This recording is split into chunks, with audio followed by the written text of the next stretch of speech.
Theresa May has just arrived on stage, so we're going to listen to her speech.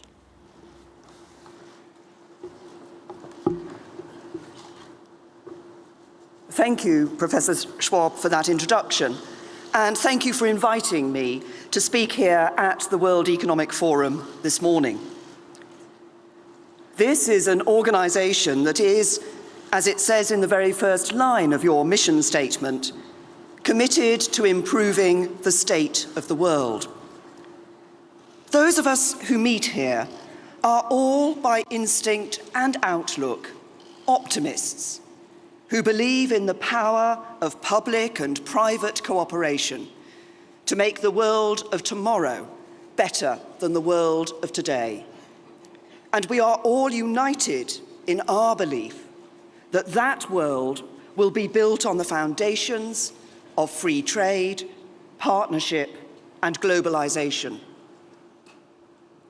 Yet beyond the confines of this hall, those forces for good that we so often take for granted are being called into question.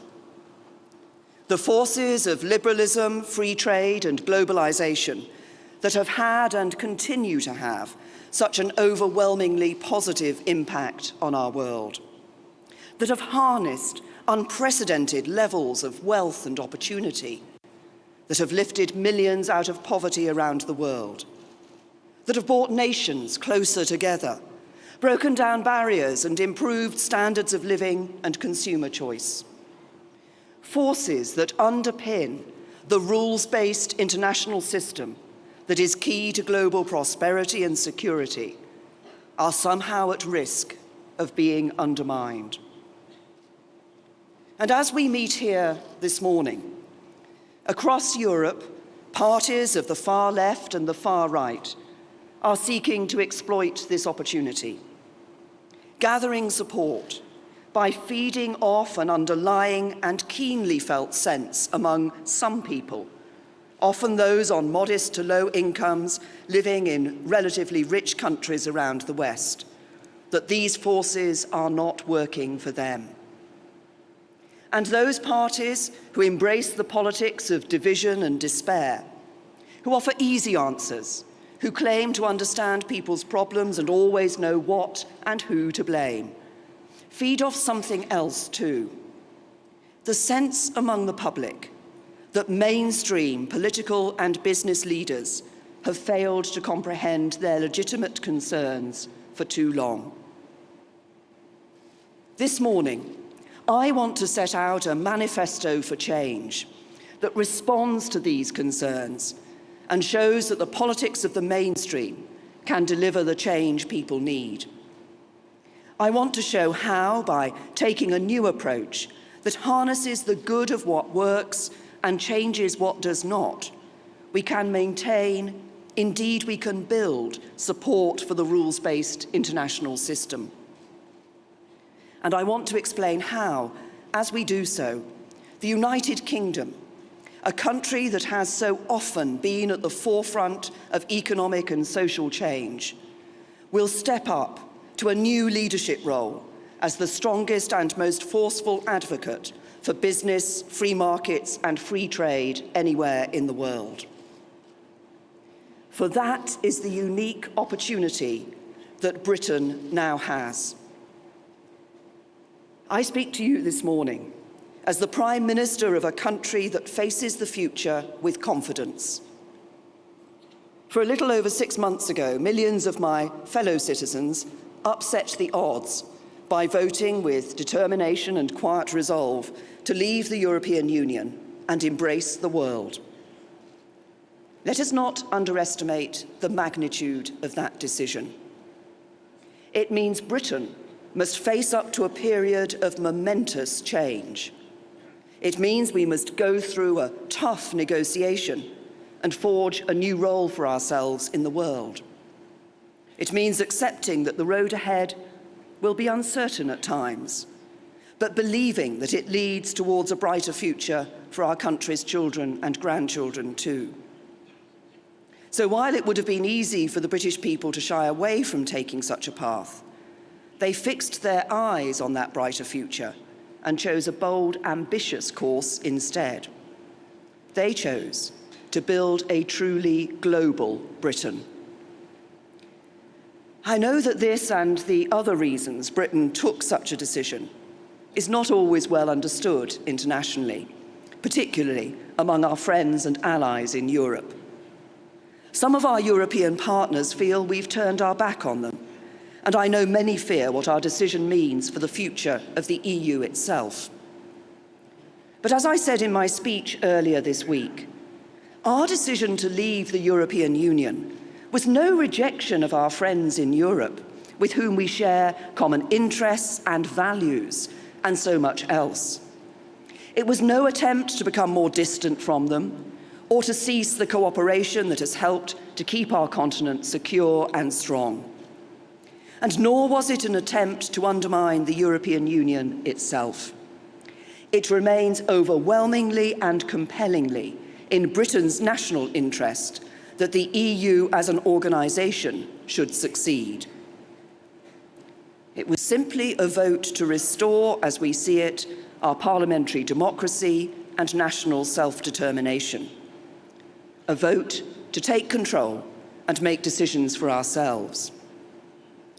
And crucially, to become even more global and internationalist in action and in spirit too. Because that is who we are as a nation. Britain's history and culture is profoundly internationalist. We are a European country and proud of our shared European heritage. But we are also a country that has always looked beyond Europe into the wider world. That is why we are among the most racially diverse countries in Europe, one of the most multicultural members of the European Union, and why, whether we're talking about India, Pakistan, Bangladesh, America, Australia, Canada, New Zealand, countries in Africa, Asia, or those that are closer to home in Europe, so many of us have close friends and relatives from across the world. And it is why we are, by instinct, a great global trading nation that seeks to trade with countries not just in Europe, but beyond Europe too. So at the heart of the plan I set out earlier this week is a determination to pursue a bold and ambitious free trade agreement between the UK and the European Union. But more than that, we seek the freedom to strike new trade deals with old friends and new allies right around the world as well. I'm pleased that we've already started discussions on future trade ties with countries like Australia, New Zealand and India, while countries including China, Brazil and the Gulf states have already expressed their interest in striking trade deals with us. It is about embracing genuine free trade, because that is the basis of our prosperity, but also the best way to cement the multilateral partnerships and cooperation that help to build a better world. For the challenges we face, like terrorism, climate change and modern slavery, don't stop at national borders, nor do they stop at the borders of continents. The challenges and opportunities before us require us to look outwards in a spirit of cooperation and partnership. That is why, as I said in my speech on Tuesday, I want the UK to emerge from this period of change as a truly global Britain, the best friend and neighbour to our European partners, but a country that reaches beyond the borders of Europe too, a country that gets out into the world to build relationships with old friends and new allies alike. And that is exactly what we are going to do. We are going to be a confident country that is in control of its own destiny once again. And it is because of that that we will be in a position to act in this global role. Because a country in control of its own destiny is more, not less able to play a full role in underpinning and strengthening the multilateral rules-based system. A global Britain is no less British because we're a hub for foreign investment. Indeed, our biggest manufacturer, Tata, is Indian, and you still can't get more British than a Jaguar or a Land Rover. Britain is no less British because it is home to people from around the world. In fact, we derive so much of our strength from our diversity. We are a multiracial, multi-ethnic, multi-faith democracy, and we're proud of it. And Britain is no less British because we've led the way in multilateral organisations like the UN, NATO, IMF, and the World Bank over many years. Membership of these bodies magnifies all their members' ability to advance the common goods of peace, prosperity, and security. I believe strongly in a rules-based global order.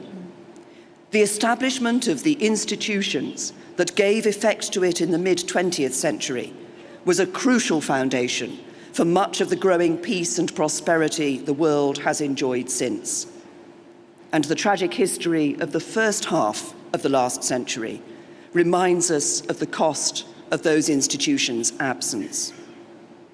The litany of follies of that time are mistakes that we should never forget and never repeat. So we must uphold the institutions that enable the nations of the world to work together, and we must continue to promote international cooperation wherever we can. One example of that is modern slavery, a scourge of our world, which we can only defeat if we work together, changing attitudes, rooting out such abhorrent practices, and prosecuting the perpetrators. That is why at Davos this year, I've convened a high-level panel discussion to continue our coordinated effort to save those many lives which are tragically being stolen. International cooperation is vital, but we must never forget that our first responsibility as governments is to serve the people. And it is my firm belief that we, as governments, international institutions, businesses and individuals, need to do more to respond to the concerns of those who feel that the modern world has left them behind.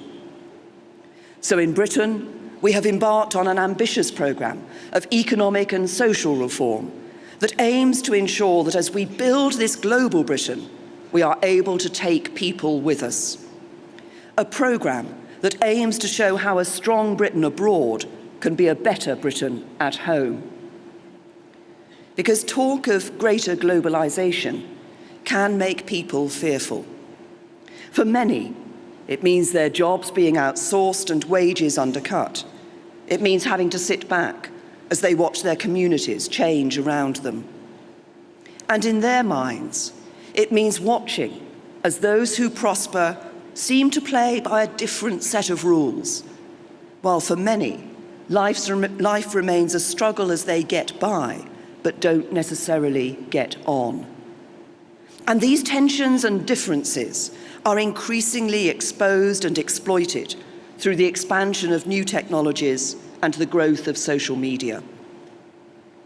But if we are to make the case for free markets, free trade and globalization, as we must, those of us who believe in them must face up to and respond to the concerns people have. And we must work together to shape new policies and approaches that demonstrate their capacity to deliver for all of the people in our respective countries. I believe this challenge demands a new approach from government, and it requires a new approach from business too. For government, it means not just stepping back and, as the prevailing orthodoxy in many countries has argued for so many years, not just getting out of the way, not just leaving businesses to get on with the job and assuming the problems will just fix themselves. It means stepping up to a new active role that backs businesses and ensures more people in all corners of the country share in the benefits of its success. And for business, it means doing even more to spread those benefits to more people. It means playing by the same rules as everyone else when it comes to tax and behaviour. Because in the UK, trust in business runs at just 35% among those in the lowest income brackets. And it means putting aside short-term considerations and investing in people and communities for the long term.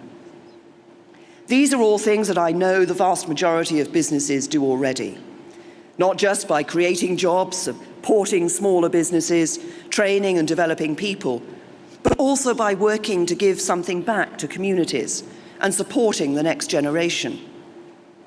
Businesses, large and small, are the backbone of our economies, and enterprise is the engine of our prosperity. That is why Britain is and will always be open for business, open to investment in our companies, infrastructure, universities and entrepreneurs, open to those who want to buy our goods and services, and open to talent and opportunities, from the arts to technology, finance to manufacturing. But at the same time as promoting this openness, we must heed the underlying feeling that there are some companies, particularly those with a global reach, who are playing by a different set of rules to ordinary working people. So it is essential for business to demonstrate leadership, to show that in this globalized world, everyone is playing by the same rules, and that the benefits of economic success are there for all our citizens. This work is absolutely crucial if we are to maintain public consent for a globalized economy and the businesses that operate within it. That is why I have talked a great deal about our country delivering yet higher standards of corporate governance to help make the UK the best place to invest of any major economy. That means several things. It means businesses paying their fair share of tax, recognising their obligations and duties to their employees and supply chains, and trading in the right way. Companies genuinely investing in and becoming part of the communities and nations in which they operate, and abiding by the responsibilities that implies. And all of us taking steps towards addressing executive pay and accountability to shareholders. And that is why I welcome the World Economic Forum's Compact for Responsive and Responsible Leadership that businesses are being asked to sign up to at this conference. It is this change, setting clear rules for businesses to operate by, while embracing the liberalism and free trade that enable them to thrive, which will allow us to conserve the ultimate good that is a globalized economy. I have no doubt at all about the vital role business plays, not just in the economic life of a nation, but in society too. But to respond to that sense of anxiety people feel, I believe we, business and government working together, need to do even more to make the case. That is why in Britain, we're developing a new modern industrial strategy. The term industrial strategy has fallen into something approaching disrepute in recent years, but I believe such a strategy that addresses the long-standing and structural weaknesses in our economy is essential if we are to promote the benefits of free markets and free trade as we wish. Our strategy is not about propping up failing industries or picking winners, but creating the conditions where winners can emerge and grow. It is about backing those winners all the way to encourage them to invest in the long-term future of Britain, and about delivering jobs and economic growth to every community and corner of the country. We can't leave all this to international market forces alone, or just rely on an increase in overall prosperity. Instead, we have to be practical and proactive. In other words, we have to step up and take control to ensure that free trade and globalization work for everyone. At the same time, we have embarked on an ambitious agenda of social reform that embraces the same principles. Active, engaged government that steps up and works for everyone. Because if you're someone who's just managing, just getting by, you don't need a government that will get out of the way. You need an active government that will step up and champion the things that matter to you. Governments have traditionally been good at identifying, if not always addressing, the problems and challenges faced by the least advantaged in our societies. However, the mission I have laid out for the government I lead, to make Britain a country that works for everyone, goes further.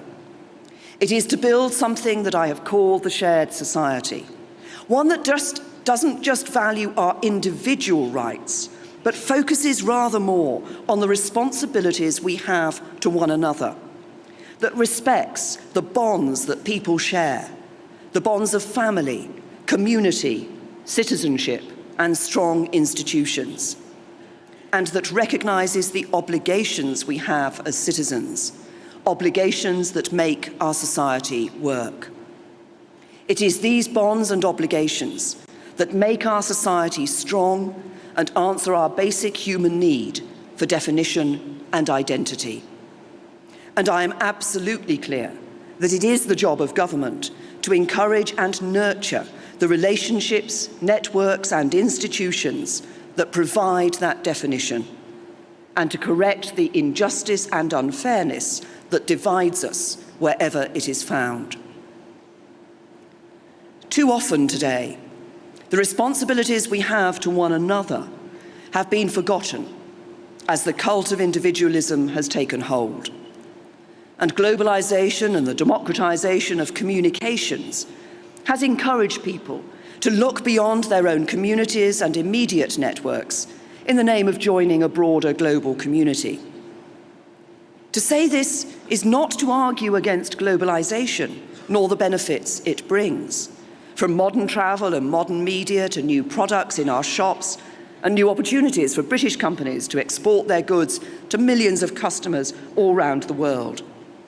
But just as we need to act to address the deeply felt sense of economic inequality that has emerged in recent years, so we also need to recognise the way in which a more global and individualistic world can sometimes loosen the ties that bind our society together, leaving some people feeling locked out and left behind.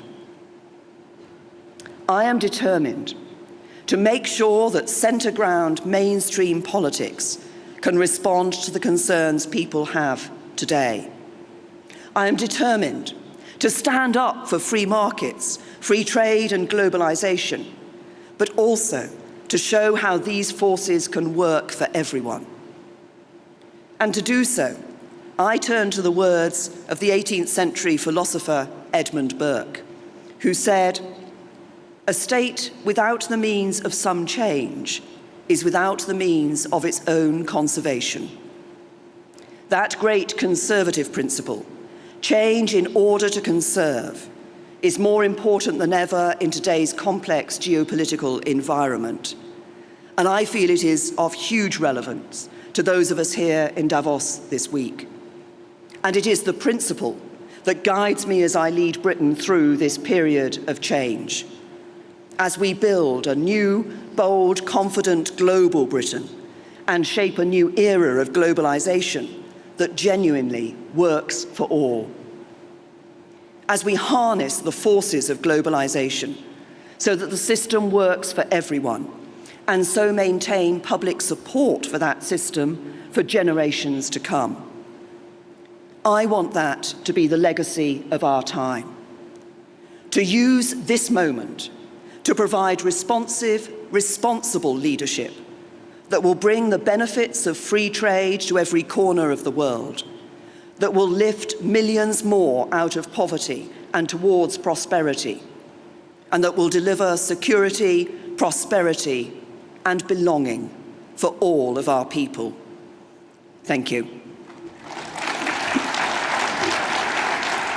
Theresa May addressing the audience in Davos, business leaders, trade ministers amongst them. You didn't frankly have the balls to put country before party.